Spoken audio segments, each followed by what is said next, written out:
Oh boy. Did you have to walk that He, one off? I did. I got up and left for the night. Limits for $5. He's 1,500 effective, Okay. and everybody falls to me. I'm in the cutoff. I have him covered. I'm sitting with over 3K, Okay. and the max buy-in in this game is 1,000. Right. Two to five, 1,000. Right. Cap. Okay. Yeah. So I raised to $30. Uh, So you raised to 30. So under the gun limps to 15. Under the gun with 1,500 limps in here on mhm, the cutoff covers, and you raise to 30, six big blinds. okay. And should I tell my hand Yes. or Yeah. do Go we ahead. do that? Hmm. So I have pocket eights, eight of spades, eight of clubs. Okay. Yep. So everyone folds and small blind flats. Okay. He's also around 2K, but it doesn't matter. He eventually folds later in the hand. So Okay. So he flats. Okay, and then under the gun calls too. under the gun completes. Yeah. All right. So limp 30 call. Okay. Typical. Seems like a typical live setup, just under probably $100 in the pot, something like that. Yeah. Okay. Yep. So the flop is queen, seven, queen of diamonds, queen of spades, seven of clubs. Queen of diamonds, queen of spades, seven of clubs. Okay. So you've got second pair to the board. hmm Queen, seven. Not really a huge draw out there. I assume if it gets checked to you, I mean, does it get checked to you here? It does it. It checks to me. Okay, so it checks to you. So your hand obviously needs a little bit of protection here. Well, actually needs quite a bit of protection. So, I think the theory goes here that kind of the smaller your pair is hmm to, to whatever sort of the second card is here, which is the seven, the more you actually want to be betting, right? Like if you had aces or kings or jacks, you could bet less going down the hmm line, but especially with eights here, I would want to bet, but you don't have to bet large. I mean, you can go 35 to 40, something like that. Yeah, but a half-ish part, 45. I was thinking maybe I should have sized it up a little, but considering, I mean, I know we don't have a very strong hand, but we are very deep, right? You were thinking about sizing it up because you were deep, like you were gonna like turn your hand into a bluff later on, or what? No, in case we hit our hand, or maybe in case we're against a seven or sixes or fives, we want to get more money. And I mean, I guess it would get difficult later on to play a very big part with just eights. But Yeah, I mean uh, there is something to be said. Sorry guys, I'm gonna adjust this for the people on the live stream because I just realized that it was a little bit. There we go. There's something to be said for about building like a little bit of a pot up to hit the nuts, but usually that's sort of like with some fold equity with a flush draw, something like that. I mean, honestly, because I mean, in theory, you should probably call to a check raise at least once, but there's really no draw out there. I don't know. I just don't think you need to go large, but whatever. Okay, so you bet 45. yeah, so both call. Both call. Wow, that's interesting. So small blind and under the gun call.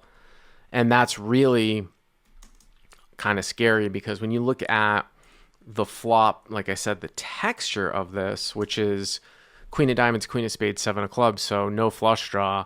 What is the guy from under the gun like overcalling with? You know? Y- Yeah, well, I considered like it's a small bet, and we are so deep, they could be calling with, Jack ten of spades. I mean, at bottom of their range is Jack ten of spades, Jack ten of diamonds, Jack ten of clubs, right? Because it's so small, 45 into I mean, you're 90, not and really supposed to. I mean, first of all, it's not that small. And second of all, like, they shouldn't be mm, calling with backdoor Broadway draws. No, on a paired board, when a guy calls in between them, they're going to overcall. I mean, they're not supposed to. You're definitely supposed to be defending a lot tighter in a spot like this. But I mean, maybe once in a while. But okay, so 135 here. Looks like the pot is like mhm, maybe 230 the turn. Okay. yeah. So what's the So turn? turn is the eight of diamonds. Eight of diamonds. Okay. Wow. So you now make a boat. Yeah, basically the best card Yep. on the deck. That is a Yeah. pretty good card for sure. That is a very, very good card because chances are one of these guys is gonna have hopefully that A they have a queen, queen, yeah. right? Especially when the guy overcalls. Okay. Yeah, so again, both check to me and Okay. flow. So we bet like 150 now Hero with the bets 150. Okay. diamond draw now coming in, the Yep. backdoor diamond draw. Backdoor diamond draw. Yep.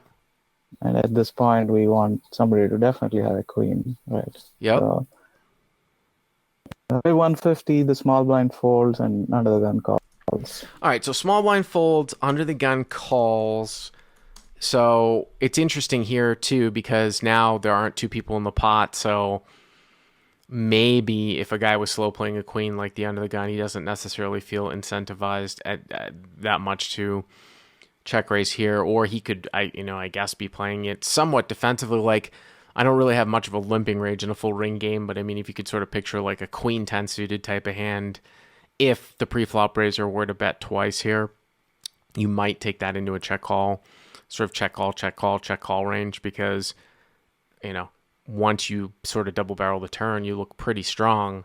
So there's really no reason to raise. You're either behind or you're bluffing. So you're basically inducing a bluff. So, I mean, that's kind of what I would think with a sort of a weak queen if I was ever in this particular spot. So now the pot's 530. Okay. Yeah. So the river is the king of diamonds. By the way, the under the gun started with 1500. So that means that he has 1300 left. You bet 150 into 230 on the turn.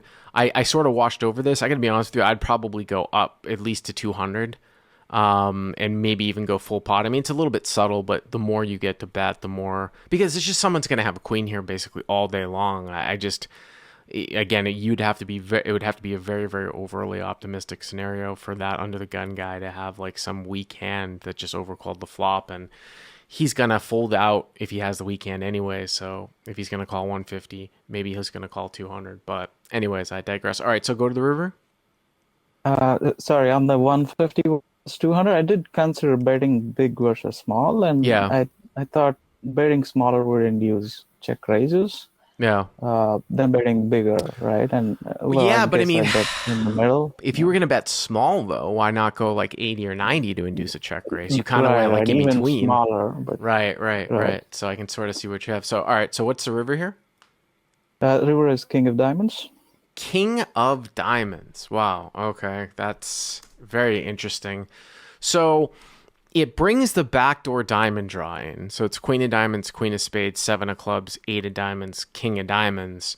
But there is a slight possibility, I guess, that he may be limping here with King With king Queen. queen, You know, something like yeah, that. Queen Jack, Queen 10. Obviously, I'm going to bet if check to for sure. right. So he leads for 200. He leads. Wow. Yeah, he donk leads for 200. So UTG leads. Wow, that's less scary. That's definitely less scary than if he were to check raise. Like if you, let's say for example, he checked, you bet, he check raised you, you know, you just call. I mean, unless it was like something crazy, right? But here he's leading. I think what's important too when you look at this, you know, you're looking at sort of flop, you know, suit distribution when you're looking at the possibility of a backdoor. The fact that 7x of diamonds is possible here makes a huge difference. Like if he's got a7 of diamonds, A7 of diamonds, yeah. yeah, 6-7 of diamonds, you know, something like that, because you know it could have been that's not possible. You know, if the 7 of diamonds, you know, was out there, it wouldn't make any sense, right? Like if it was like black queens here, right? Like if it came like Queen of Spades, Queen of Clubs, 7 of diamonds, and then it came 8 of diamonds, King of diamonds, that's a lot different than especially if you had like, you know, well, excuse me, you have pocket eights, but you know, he could have Queen X of diamonds, but that's a lot different than this particular scenario where he can have 7 of diamonds. And I think it sort of makes me think back to what you're saying on the flop. Well, could he have some sort of Jack 10 types of hands that might fit into diamonds? Although I do think that that's relatively unlikely. I actually think it's probably, even if he were to just have like 6-7 of diamonds, ace-7 of diamonds, maybe you also beat, well, no, well, I guess I'm trying to think 9-7 of diamonds. even if there's only like say like three 7x of diamonds combos, I still probably think that that's much, much more likely than him having king queen here and taking this line. So I would raise, and I'm trying to think if there's enough here. So he's got 1,300 left. He bets 200, so that means he's got 11. I mean, I wouldn't necessarily jam because you don't want to make somebody make like a hero fold with like, because you could also have kings, but I might make it like 600 here, and then he would have what, like two, so that would be 6 8, he'd have like 700 left. I mean, I guess you could make it like 500 and then almost leave yourself like an escape hatch for a bet 3-bet, but that's like awfully, every time I use that, I try to give that example to somebody, like they raise and then they forget to fold. But it's interesting because of the pots, because of the nature of like sort of the size of the pot, where he's betting 200, he's got, he's already committed 200 to the hand before, so he's got like 1,100 left. So if you make it 6 and he basically jams, you're going to be very, very pot stuck here. Yeah, yeah. Yeah. So yeah, when he led out, yeah, it felt like diamonds or maybe some queen 10, queen jack, that's betting for like a blocker bet. Uh-huh. Yeah. Obviously we're raising, right? I did think about king queen and other queen 7, queen 8, since he limped again. Yeah. I have to. I know. No. I'm not. I'm laughing at the chat because sometimes you don't know if these guys are trolling or not. Does a flush call, guys? What games are you playing in? Does a flush call? If a flush doesn't call here, then why can't the guy on the caller just raise with any 2 cards then? All in. It's mind-boggling. Maybe I was a little bit irritated because of the apostle trolls were back out last night. Well, anyways, what did you do? I did raise like 600. I hit the even numbers. I should have made it like 620 something. I always tried to do that, but yeah, it was exactly 600. I threw out 6 black chips. Yeah. Out there. And back to him, he goes like Hims and Haas and takes 30 seconds or so, and then jams all in for 1,300. Wow. So UTG jams. See, you might have made it small enough. UTG jams for 1,300. So it's 700 more for you to call. Is that right? Yeah, 7 to 750. So the pot is probably what? What are we getting for pot odds here? So 730, 1330. Is it like 700 for you to call? Something like that, right? I thought it was, at the time, I thought it was 2,100 in the pot. But yeah, I think it's probably 24 because if you start with 1,500, right, that would make sense. It's just over, yeah. 2,400, 700 for you to call. So you're getting 3.5 to 1 here. Wow, it's kind of crazy because obviously King Queen should definitely 3-bet jam. Like, you should never be worried about kings. And then of course the only thing that you would possibly, oh, by the way, there's another hand that could call you too on the river besides a flush that you beat that's nice too, which is pocket 7s, right? Because I was just going to think, like if a guy check overcall with 7s and then he donked the river because he didn't want to get it checked through, you beat that too. But I don't think 7s is going to 3-bet jam here at the end. So, it's just one of these ones where it's like, I have made like 1 or 2 folds in my career like this before.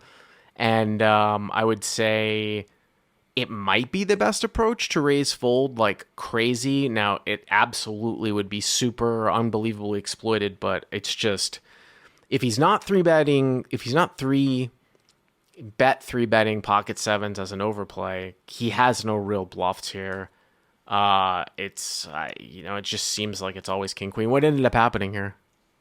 So no bluffs. Yeah, anyway, this player, I'll go like maybe 10 seconds about this player. Like, so he's very passive, like extremely passive. He's been limping. I haven't seen him 3-bet pre at all.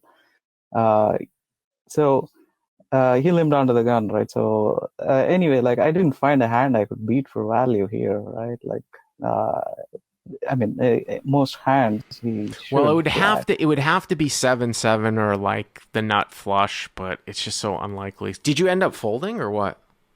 I did. I folded. It Wow, was did you ever just find out what he had? he showed sevens, Seven. and He showed so sevens? Oh he did. no! Yeah. Oh, owned. Uh, I can see Thomas putting the thumbnail up. Owned, owned. that was not Oh owned. I mean, no. like I say, he doesn't know what he was doing.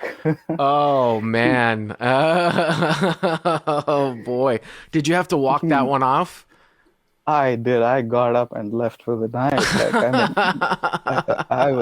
I was winning quite a bit at MGM, like in the recent times. Like, but this one was like I'm almost embarrassed to tell people because it sounds like a nitty fold, right? But in the circumstances, I just felt like I didn't beat any value. It just felt like King Queen or yeah, I mean, I know we shouldn't talk about all junky hands, Queen 7, Queen 8.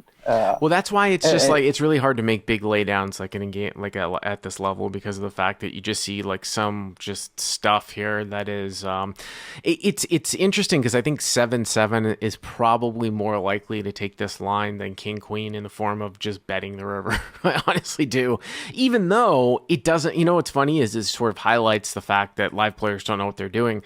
It actually makes less sense for 7-7 to do that than King Queen, because he doesn't with 7-7 he's sort of unblocking all those other things, like whereas King Queen he's blocking like a lot of the value, and you might not have anything if he just bets. It's I mean unless he's gonna try to induce somebody to do crazy, but yeah, that's nuts, man. That is insane. But thank you very much for the call. I appreciate it.